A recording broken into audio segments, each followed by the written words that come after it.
మీరు ఆలోచించండి. దేశం వదిలి వెళ్ళడానికి కోర్టు పర్మిషన్ సార్ నమస్తే పవన్ కళ్యాణ్ సార్. ఈ 4 యుగాల్లో లాస్ట్ యుగం మన కలియుగం సార్. మీలాంటి వాళ్ళు మా కోసం పుట్టినారు సార్. అంటే యేసు క్రీస్తు వాళ్ళు ఏమంటారు, యేసు రెండో రాకడ అంటారు కదా సార్. మేమే హిందువులు ఏమంటాం, మాకు కల్కి పుడతాడు. ఇప్పుడు అంటే కలియుగంలో కల్కి పుడితేనే కలి అంతరిస్తాడు సార్.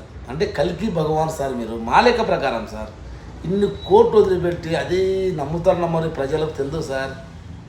కానీ మీరు మా కోసం పుట్టిన కల్కి భగవాన్ సార్. ఇంక ఈ జగన్ గిగన్ అంటే వీళ్ళు మామూలు మనుషులు సార్. వాళ్ళు మర్డర్లు అవి ఇవి చేసి ఓకే వాళ్ళ కుటుంబమే అటువంటిది సార్. దానికి మనం ఏం చేయలేము సార్. ఓకే ఈ కలియుగంలో అటువంటి వాళ్ళు పుట్టింటారు రాక్షసులు. మీరు వాళ్ళకు రాజు సార్. మీరు కల్కి భగవాన్ సార్ పవన్ కళ్యాణ్ సార్. జై జనసేన. నిజం ఫ్రెండ్స్.